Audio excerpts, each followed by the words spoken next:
सुप्रभात बच्चों, कैसे हो आप सब। मैं आशा करती हूँ आप सब बहुत ही अच्छे और स्वस्थ होंगे, है ना बच्चों।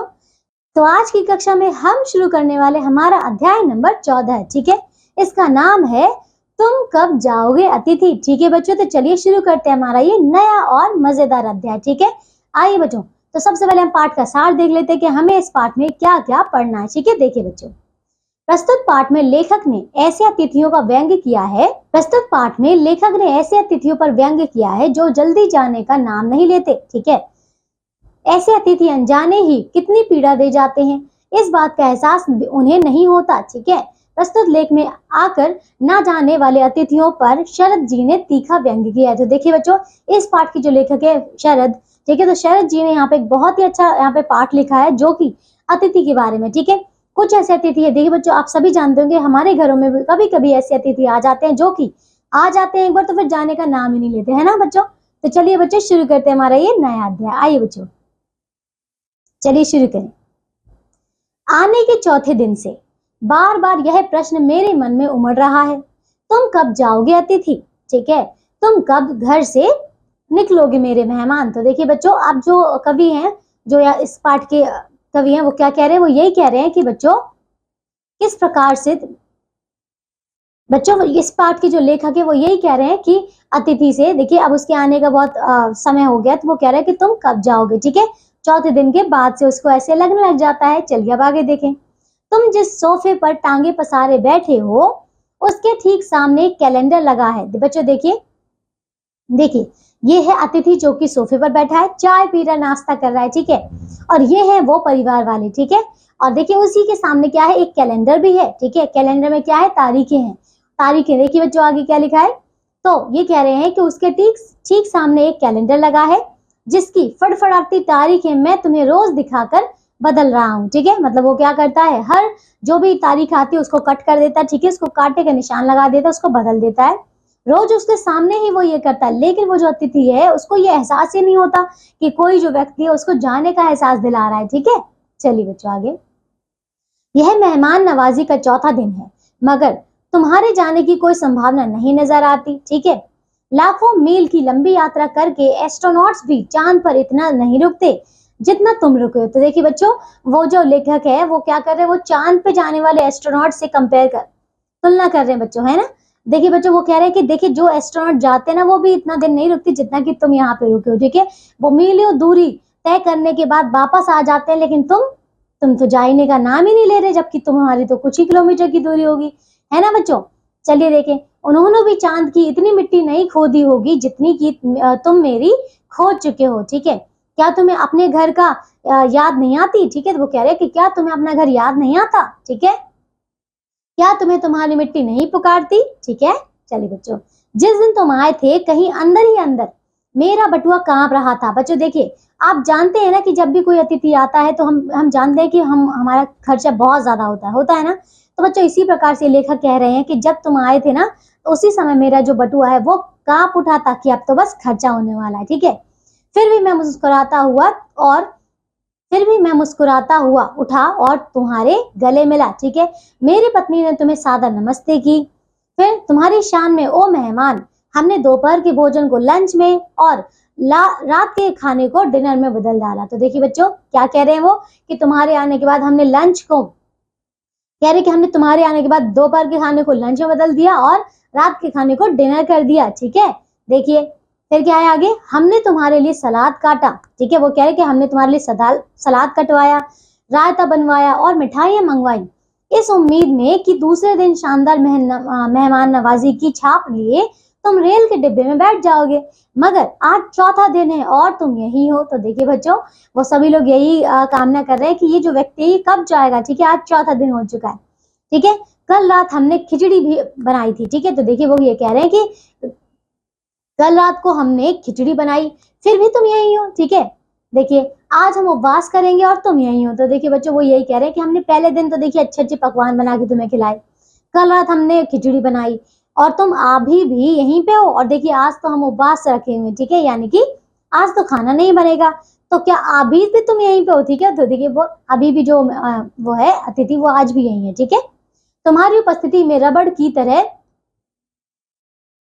तुम्हारी उपस्थिति यूं रबड़ की तरह खींचेगी, हमने कभी सोचा ना था। ठीक है, परसों तुम आए और बोले लॉन्ड्री को कपड़े देने हैं। ठीक है, मतलब यह है कि जब तक कपड़े धुलकर नहीं आएंगे तुम नहीं जाओगे। ठीक है, यह चोट मार्मिक थी, यह आघात अप्रत्याशित था। तो देखिए बच्चों, वो जो लेखक है वो यही कह रहा है कि तुमने जो लॉन्ड्री के लिए कपड़े दिए तो क्या जब तक वो धुलकर नहीं आएंगे तब तक तुम नहीं जाओगे? इसका मतलब तो यही हुआ ना, है ना।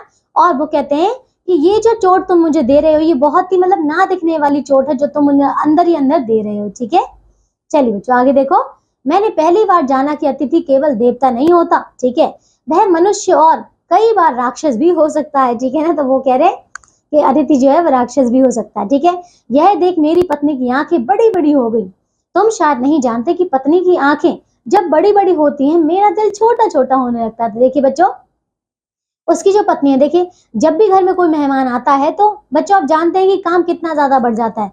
खाना ज्यादा पकाना, साफ सफाई करना, उनके कपड़े धोना, है ना, बहुत सारा काम हो जाता है जो कि महिलाओं को करना पड़ता है ना, हमारी मम्मियों को, बहनों को, है ना। तो बच्चों इसी प्रकार से देखिए वो बहुत ज्यादा परेशान हो जाती है। तो ये जो इसकी पत्नी है वो क्या कर रही है, उन्हें आंखें दिखा रही है, गुस्सा कर रही है। ठीक है, पूछ रही है कि ये कब जाएंगे। ठीक है, तो देखिए बच्चों आगे, कपड़े धुलकर आ गए और तुम यही हो। ठीक है, पलंग की चादर 2 बार बदली जा चुकी है और तुम यही हो। तो देखिए बच्चों, इतना सब कुछ हो गया है पर फिर भी अभी भी वो यही है। अब इस कमरे के आकाश में ठहाकों के रंगीन गुब्बारे नहीं उड़ते, शब्दों का लेन देन मिट गया है। ठीक है, अब करने को कोई चर्चा नहीं रही। देखिए हमने देखिए परिवार, बच्चे, नौकरी, राजनीति, रिश्तेदारी, पुराने दोस्त, फिल्म, साहित्य, यहाँ तक कि हमने पुराने किस्सों का भी जिक्र कर लिया है। ठीक है, सारे विषय खत्म हो गए हैं। ठीक है, तुम्हारे प्रति मेरी प्रेम भावना गाली में बदल रही है। तो देखिए बच्चों, वो क्या कह रहे हैं, वो ये कह रहे हैं कि अब मेरे पास कोई विषय नहीं बचा है जिसपे मैं तुमसे चर्चा करूं, तुमसे बात करूं। ठीक है, क्योंकि हमने चाहे कोई भी विषय हो, चाहे नौकरी हो, हमारे परिवार हो, दोस्त हो, हमने सब कुछ पे तो चर्चा कर ली है। तो मैंने इतने दिन यहाँ पे रह लिया है कि हमारे सारे विषय खत्म हो चुके हैं। अब क्या बात करूं तुमसे? ठीक है, तो मेरी जो तुमसे प्रेम भावना थी अब वो गाली में बदल रही है। ठीक है, मतलब उसे और ज्यादा गुस्सा आ रहा है। ठीक है, देखिए मैं समझ नहीं पा रहा कि तुम कौन सा फेविकॉल लगाकर मेरे घर आए हो। ठीक है, तो वो यही कह रहा है कि तुम कौन सा फेविकॉल लगाकर आए हो कि मेरे घर पे चिपक ही गए हो, जाने का नाम ही नहीं ले रहे। ठीक है, देखो बच्चों, फिर पत्नी पूछती है कब तक रहेंगे। ठीक है, देखिए जवाब में मैं कंधे उचका देता हूँ। जब वह प्रश्न पूछती है मैं उत्तर नहीं दे पाता। तो देखिए बच्चों, जब भी उसकी पत्नी पूछती तो वैसे कंधे उचका कर कह देता है कि मुझे नहीं पता। ठीक है, और क्या ही कहेगा, है ना। देखिए जब मैं पूछता हूँ वह चुप रह जाती है। ठीक है, तुम्हारा बिस्तर कब गोल होगा? ठीक है अतिथि, चलिए बच्चों आगे देखो। अब मैं जानता हूँ कि तुम्हें मेरे घर में अच्छा लग रहा है, सबको दूसरों के घर में अच्छा लगता है।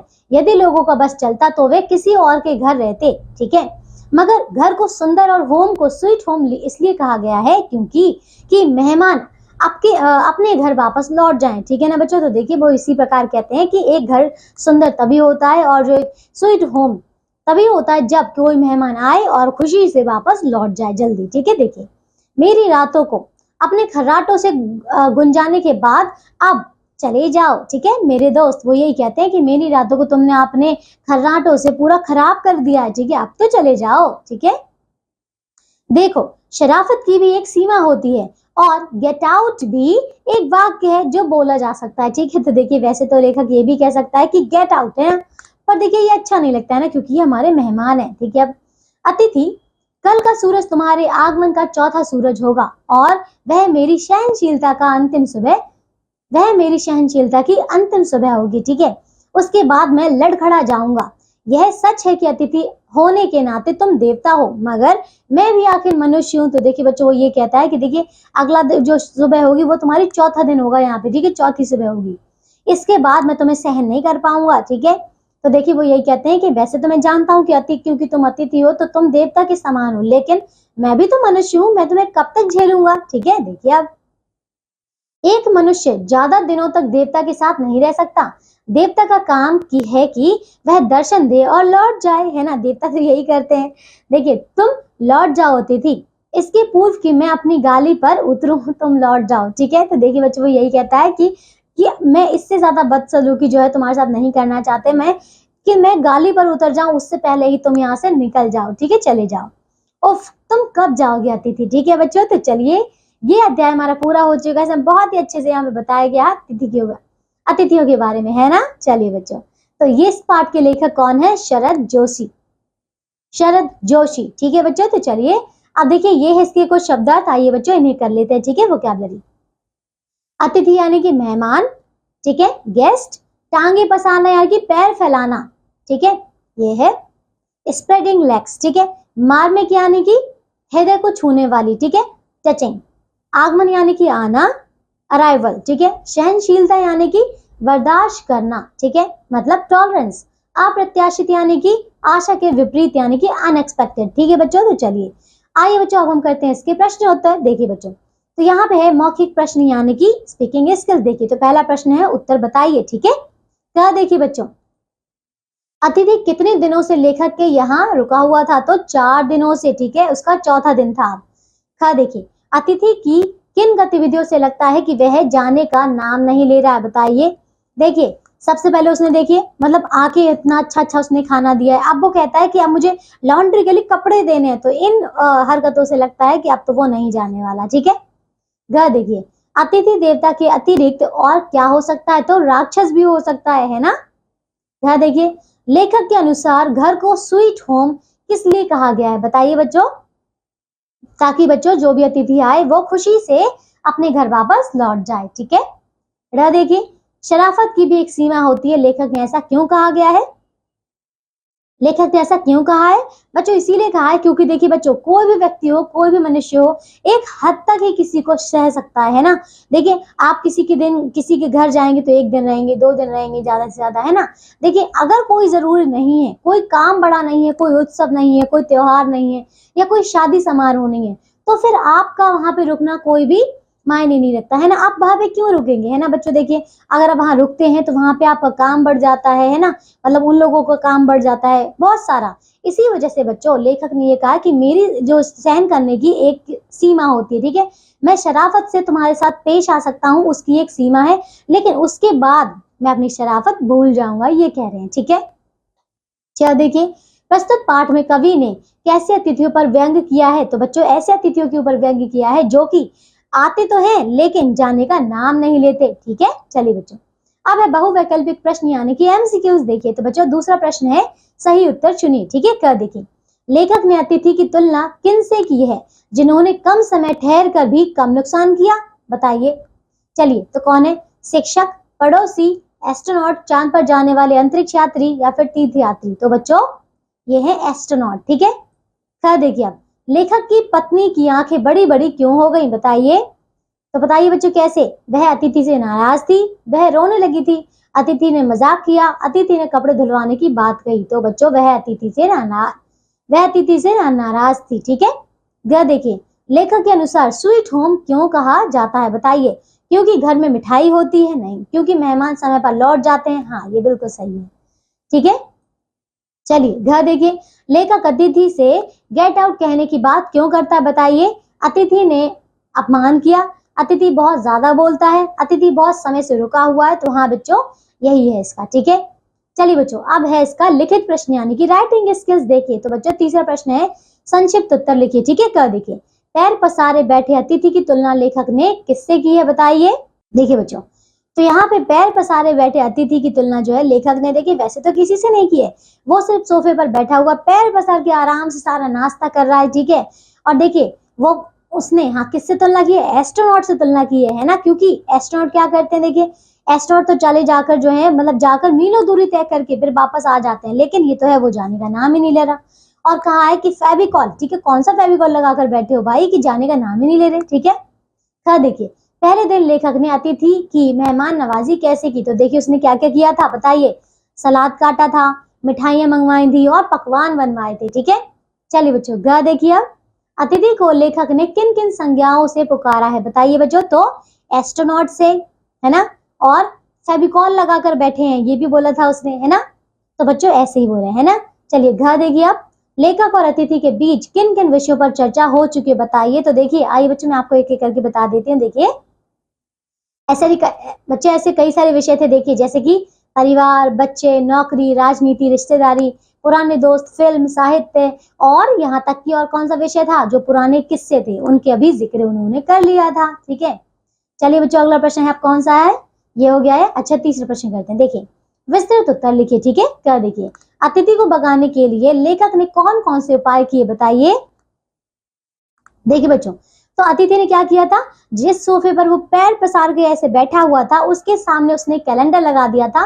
कैलेंडर की हर दिन की वो जो तारीख है उसको बदलता था। ठीक है, और जब वो कैलेंडर बदलता था उसकी खड़खड़ की आवाज होती थी, उसी के सामने वो करता था, अतिथि के सामने, ताकि उसको ऐसा कह सकते हैं, उसको ऐसा लगे कि अब काफी ज्यादा दिन हो गए हैं और उसे जाना चाहिए। ठीक है, तो ये सब उसने किया। ठीक है बच्चों, चलिए क्या देखिए, अतिथि शब्द की,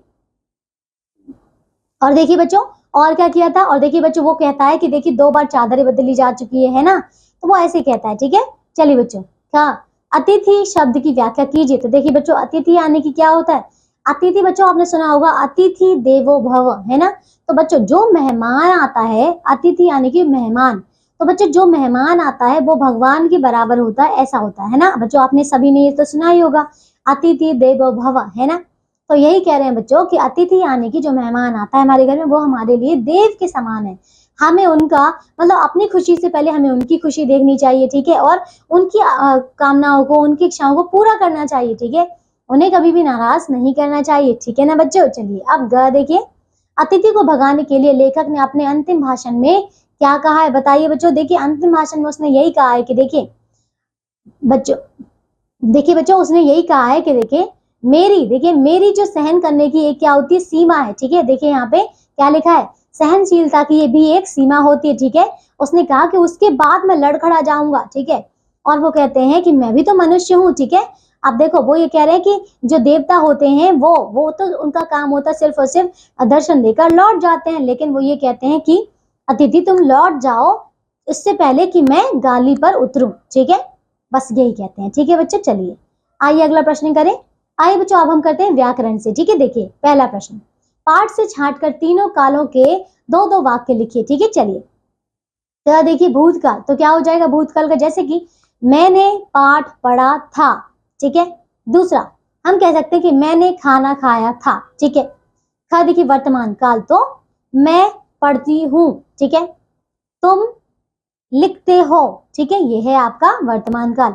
भविष्य काल देखिएगा, तो मैं खाना खाऊंगा। ठीक है, ये इसका एक दूसरा है कि अतिथि कल आएंगे, तो ये इसका दूसरा है। ठीक है, चलिए अब दूसरा प्रश्न करते हैं। दिए गए शब्दों में मूल शब्द और उपसर्ग अलग अलग लिखिए। ठीक है बच्चों, चलिए क्या देखिए, महापुरुष यानी कि महा जमा पुरुष। ठीक है, क्या देखिए, विज्ञान तो वि जमा ज्ञान। ठीक है, ग देखिए निर्दोष। ठीक है, तो देखिए निर्जमा दोष। ठीक है, घ देखिए अनेक, तो अ जमा नेक। ठीक है, ड़ा देखिए प्रयोग, तो प्रय जमा योग। ठीक है, दुरुपयोग देखिए च, तो दुर जमा उपयोग। ठीक है बच्चों, चलिए आइए, तो बच्चों अब है विषय संवर्धन गतिविधियां यानी कि क्रिएटिव स्किल्स। देखिए तो पहला है, हमें कष्ट देने वाले मेहमानों का स्वागत करना चाहिए या नहीं, इस विषय पर कक्षा में वाद विवाद कीजिए। ठीक है बच्चों, दूसरा देखिए, मशीनी युग में अनेक परिवर्तन आए दिन होते रहते हैं ना बच्चों, ये तो होते ही है।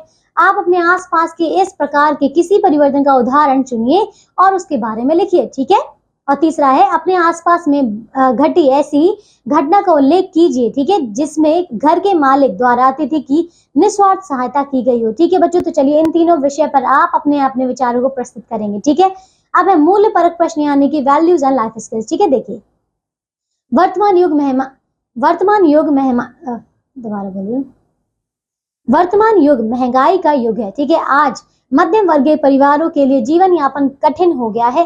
किसी मेहमान का 1-2 दिन से अधिक रुकना परिवार को पीड़ा देने लगता है ना। अतः हमें अपने संबंधियों के घर अधिक दिनों तक नहीं रुकना चाहिए। हमें इस बात का ध्यान रखना चाहिए कि हम अपने किसी शुभ चिंतक को कष्ट देने का कारण ना बने। ठीक है ना बच्चों, तो चलिए इस पर आप अपने अपने विचारों को प्रस्तुत करेंगे। ठीक है ना, चलिए तो ये अध्याय हमारा पूरा हो चुका है। मैं आशा करती हूँ आप सभी को अब अतिथि का बहुत अच्छे से ज्ञान हो गया होगा, है ना बच्चों। चलिए अब हम मिलेंगे एक नई कक्षा में ऐसे ही नए अध्याय के साथ, तब तक के लिए आप सब अपना ध्यान रखिए और स्वस्थ रहिए। बाय।